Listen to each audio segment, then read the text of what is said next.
lack of political will to get us to where we want to be. It's possible for you to have a right, and that right is not enforceable. Health rights in Nigeria is not enforceable.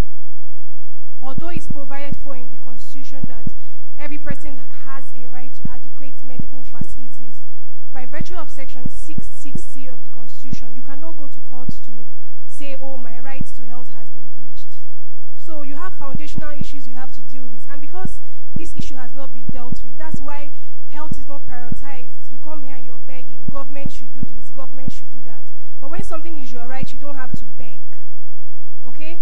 In countries like South Africa and India that had similar provisions, the Constitution was brought to court, and by virtue of judicial activism, the sections were interpreted to mean that if I don't have my right to health, I don't have right to life.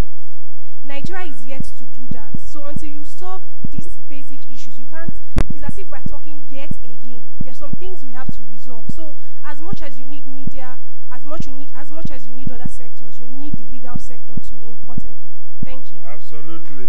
And thank God we are here. The truth is all the items in Chapter 2 of our Constitution are simply not justiciable. They even went to Section 6, subsection 6C, to make us the power of the cause to entertain them.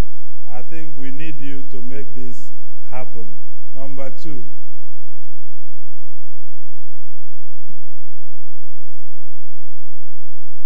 Who is number 2? Indicate why she's coming. Yeah.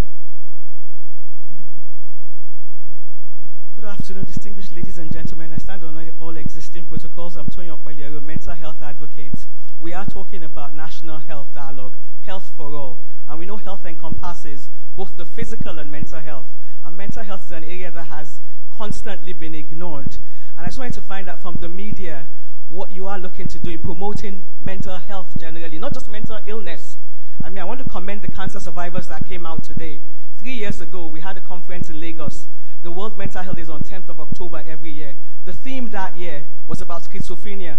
We could not get any Nigerian with a mental illness, with a diagnosis of schizophrenia to come out. And I'm sure you all know the answers. I don't have to ask you why we couldn't get a survivor to come out, someone with lived experience, as we call it, to share that. So I'd like the media and also the help. We need policies to work hand in hand to look at mental health. It's really key. A couple of weeks ago, we're all aware, a medical doctor jumped into the lagoon in Lagos. They said it was due to depression. A 19-year-old guy, student in Babcock, committed suicide in his home. I could go on and on, but what I'm saying is that we have to prioritize mental health. So I'm using this medium to appeal to all that are involved, the media, the policy formulators, those in the legislature, those in the Ministry of Health, and commissioners for health as well. Thank you very much. Thank you so much. Honorable Commissioner is just behind. Just give to him, then we'll come out. Thank you very much, sir. Gentleman from NAN, I actually heard what the Honorable Minister said. I was actually taken aback. I think maybe he'll be coming, I hope, later on this afternoon. I think what he was conveying was exactly what you said, because that must be the ultimate aim, universal coverage. It is not the process. What we're doing is the process. Strengthening the health system, making sure that health centers work, and the ultimate aim is universal health coverage. So that should be the case.